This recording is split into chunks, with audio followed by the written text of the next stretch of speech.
BRS అధినేత కేసీఆర్ సార్కు రానున్న పార్లమెంట్ ఎన్నికలు సవాల్గా మారనున్నాయి. గతేడాది జరిగిన అసెంబ్లీ ఫలితాలు నిరాశకు గురిచేసిన పార్లమెంట్ ఎన్నికల్లో అధికార కాంగ్రెస్, బీజేపీ పార్టీల కంటే అధిక స్థానాలను కైవసం చేసుకోవాలన్న లక్ష్యంగా పావులు కదుపుతున్న గులాబీ దళానికి బీజేపీ పార్టీకి ఆదిలోనే ఊహించని షాక్ ఎదురవుతున్నట్లు ప్రచారం జరుగుతోంది.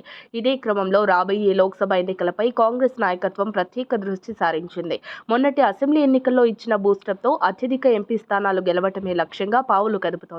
ఇందుకోసం పలు ప్రణాళికను రూపొందించినట్లు తెలుస్తోంది. బారాస, భాజపా పార్టీల్లో అత్యంత ప్రజాదరణ ఉన్న నేతలను తమ పార్టీలోకి తీసుకువచ్చేందుకు ఆపరేషన్ ఆకర్ష్తో సీఎం రేవంత్ రెడ్డి సరికొత్త ప్లాన్లను అమలు చేస్తున్నారు. ఈ రెండు పార్టీల నేతలపై ఆపరేషన్ ఆకర్ష్ మొదలెట్టినట్లు తెలుస్తోంది. ఇందులో భాగంగా బీజేపీ రాష్ట్ర ప్రధాన కార్యదర్శి బంగారు శృతి ఆదివారం సీఎం రేవంత్ రెడ్డితో భేటీ అయ్యారు. పార్లమెంటు టికెట్పై శృతి ఆశలు పెట్టుకున్నట్లు తెలుస్తోంది. నాగర్ కర్నూలు నుంచి బంగారు శృతి టికెట్ ఆశిస్తున్నట్లు తెలుస్తోంది. ఈ సందర్భంగానే బీజేపీ రాష్ట్ర ప్రధాన కార్యదర్శి బంగారు శృతి ఆదివారం సీఎం రేవంత్ రెడ్డిని కలిశారు.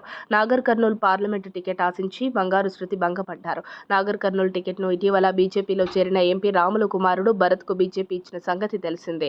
దీంతో సైలెంట్గా సీఎం రేవంత్ రెడ్డిని బంగారు శృతి కలిశారు. బీజేపీ జాతీయ అధ్యక్షుడిగా పనిచేసిన బంగారు లక్ష్మణ్ కూతురే శృతి. పార్టీ అంతర్గత ఆర్థిక అంశాలు పూర్తిగా తెలిసిన వ్యక్తి కావడంతో కమలనాథులు తలలు పట్టుకుంటున్నారు. పార్లమెంట్ ఎన్నికల ముందు ఆమె సీఎం రేవంత్ను కలవడం పార్లమెంట్ ఎన్నికల్లో నష్టం చేకూర్చే అంశంగా బీజేపీ హైకమాండ్ భావిస్తున్నట్లు సమాచారం.